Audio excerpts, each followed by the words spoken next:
Hello everyone, welcome to daily GK practice. आज हम लोग जीके के टॉप क्वेश्चंस के सेट 6 को डिस्कस करेंगे। ये सारे क्वेश्चन बहुत ही इम्पोर्टेंट और मोस्ट एक्सपेक्टेड क्वेश्चन हैं आने वाले हर एक कम्पिटिटिव एग्ज़ाम्स के लिए।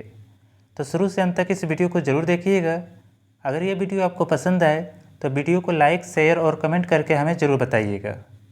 और अगर आपने अभी तक इस चैनल को सब्सक्राइब नहीं किया है तो प्लीज़ इस चैनल को सब्सक्राइब कर लीजिए। तो चलिए वीडियो शुरू करते हैं। दिल्ली सल्तनत का अंतिम सुल्तान कौन था? तो दिल्ली सल्तनत का अंतिम सुल्तान इब्राहिम लोदी था। राज्य स्तर पर मंत्रियों की नियुक्ति कौन करता है? तो राज्य स्तर पर मंत्रियों की नियुक्ति राज्यपाल करता है। धन विधेयक को संसद के किस सदन में प्रस्तुत किया जा सकता है? तो धन विधेयक को लोकसभा में प्रस्तुत किया जा सकता है। विश्व का सबसे बड़ा द्वीप कौन सा है? तो विश्व का सबसे बड़ा द्वीप ग्रीनलैंड है। जिम कॉर्बेट राष्ट्रीय उद्यान किस राज्य में स्थित है? तो जिम कॉर्बेट राष्ट्रीय उद्यान उत्तराखंड राज्य में स्थित है। लाफिंग गैस का रासायनिक नाम क्या है? तो लाफिंग गैस का रासायनिक नाम नाइट्रस ऑक्साइड होता है, यानी N2O। प्रोटीन किनसे मिलकर बने हैं? तो प्रोटीन एमिनो अम्लों से मिलकर बने हैं। तारों व सूर्य की ऊर्जा का स्रोत क्या है? तो तारों व सूर्य की ऊर्जा का स्रोत नाभिकीय संलयन है। कौन सा विटामिन घाव भरने में सहायक होता है? तो विटामिन सी जो है वो घाव भरने में सहायक होता है। भारत में संविधान कब लागू हुआ? तो भारत में 26 जनवरी 1950 ईस्वी को संविधान लागू हुआ था। उत्तराखंड की सबसे ऊंची पर्वत चोटी कौन सी है? तो उत्तराखंड की सबसे ऊंची पर्वत चोटी नंदा देवी है। शिप्रा नदी किसकी सहायक नदी है? तो शिप्रा नदी चंबल नदी का सहायक नदी है। लाल मिट्टी का लाल रंग किसके कारण होता है? तो लाल मिट्टी का लाल रंग लौह ऑक्साइड के कारण होता है। किसे प्रोटीन की फैक्ट्री कहा जाता है? तो राइबोसोम को प्रोटीन की फैक्ट्री कहा जाता है। आरबीसी का जीवन काल कितना होता है? तो आरबीसी का जीवन काल 20 से 120 दिन होता है। संघीय मंत्रिपरिषद के मंत्री किसके प्रति उत्तरदायी होते हैं? तो संघीय मंत्रिपरिषद के मंत्री लोकसभा के प्रति उत्तरदायी होते हैं। भारतीय संसद को कौन भंग कर सकता है? तो भारतीय संसद को राष्ट्रपति भंग कर सकते हैं। पानी की भरी बोतल में सबसे अधिक दाब कहाँ होगा? तो पानी की भरी बोतल में सबसे अधिक दाब बोतल की पेंदी पर होगा। दूरदृष्टि दोष को दूर करने के लिए किस प्रकार का लेंस प्रयोग किया जा सकता है? तो दूरदृष्टि दोष को दूर करने के लिए उत्तल लेंस का प्रयोग किया जाता है।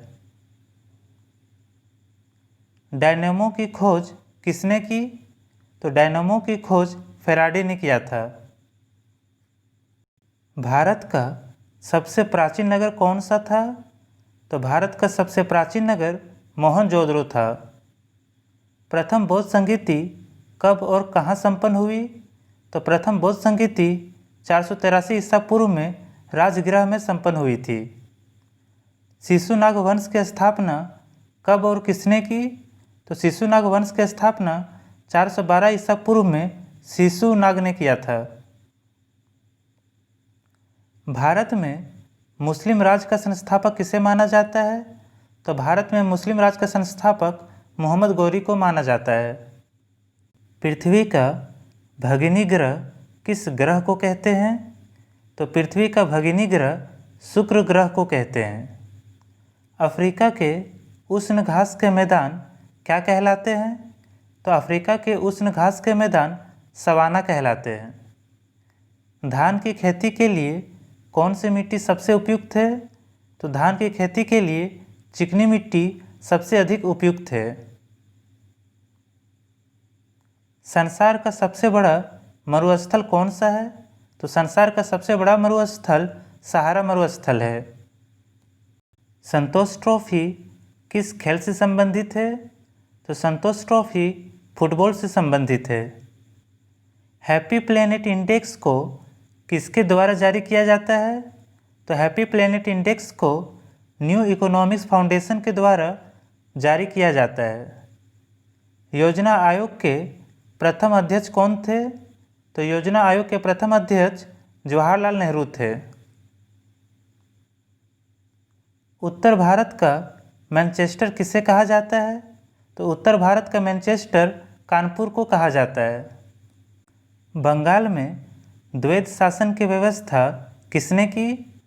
तो बंगाल में द्वैध शासन की व्यवस्था रॉबर्ट क्लाइव ने किया था। भारतीय सिविल सेवा में चुने जाने वाला प्रथम भारतीय कौन था? तो भारतीय सिविल सेवा में चुने जाने वाला प्रथम भारतीय सत्येंद्र नाथ टैगोर था। सुभाष चंद्र बोस को सर्वप्रथम नेताजी किसने कहा?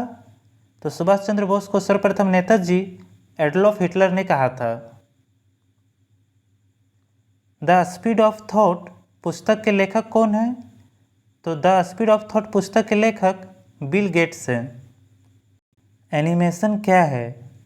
तो एनिमेशन स्थिर चित्रों को गति देना है।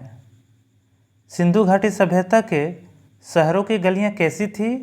तो सिंधु घाटी सभ्यता के शहरों की गलियां चौड़ी और सीधी थी।